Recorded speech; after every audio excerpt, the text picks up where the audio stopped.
Cathy Collard-Gégère, PDG du groupe Picard Surgelé, donc 1085 magasins, 1500 salariés aussi.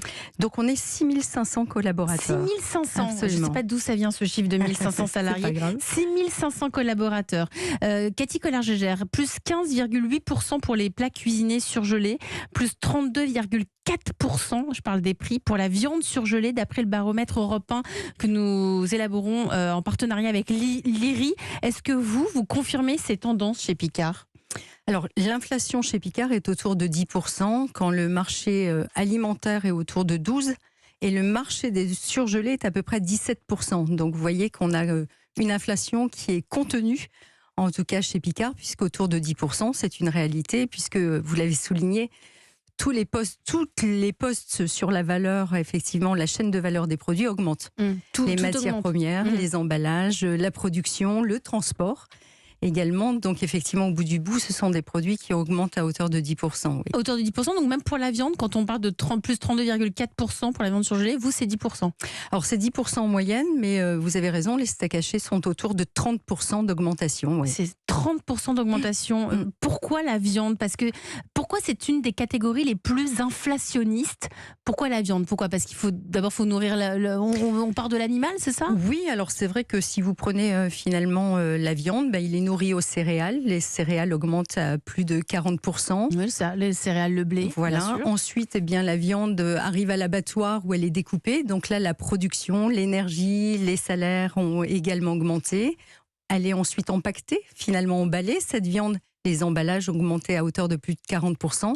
Et ensuite, elle est acheminée finalement vers les différents entrepôts ou magasins. Et là, vous avez aussi le transport avec la hausse du carburant qui a été impacté. Il arrive dans le magasin et là, il y a encore autre chose. Et puis, il arrive dans le magasin et là, effectivement, il est mis à la vente. Il est mis à la vente effectivement pour tous les consommateurs. Et là, vous avez aussi l'énergie du magasin qui a Parce qu'il faut effectivement maintenir augmenté. cette chaîne du froid.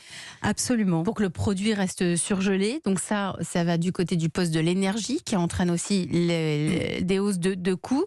Et l'énergie va continuer à augmenter. Vous aviez vos prix qui étaient encadrés contrôlés jusqu'à fin décembre 2022 en termes pour vos coûts d'énergie, pour vos magasins. Comment se prépare 2023 ?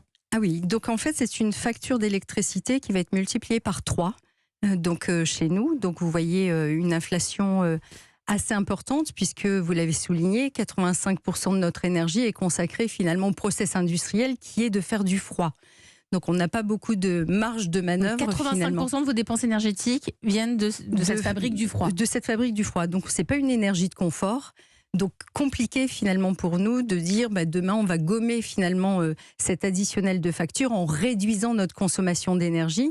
Bien que nous soyons responsables, bien que ce soit cœur de métier, on développe systématiquement des bonnes pratiques pour aller réduire cette consommation, mais elle est que de 2% à peu près par an quand notre facture va effectivement tripler. Donc la facture va tripler, c'est ce que vous nous dites, Cathy Collard-Gégère. Pourtant, vous, depuis 2015, vous avez entamé vous avez pris des initiatives pour contenir, pour faire baisser cette facture d'énergie. Par exemple, combien pour les congélateurs, les climatisations, les chambres froides. J'imagine que là-dessus, vous allez essayer de tenter de trouver des solutions. Oui, alors c'est déjà depuis 2 ans, j'ai triplé le budget d'investissement pour justement renouveler systématiquement nos congélateurs, pour avoir systématiquement la dernière technologie. Moins énergivore. Voilà, qui consomme moins d'énergie.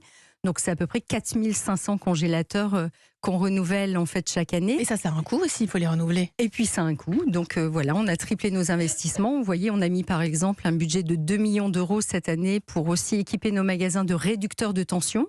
C'est quoi des réducteurs de tension ? On s'est aperçu finalement dans certains de nos magasins, au lieu d'avoir du 220 volts à la sortie de la prise, finalement on a du 250 volts. Donc il est intéressant de renvoyer les 30 volts additionnels dans le réseau et ne payer que pour les 220 volts finalement qui servent pour nos congélateurs.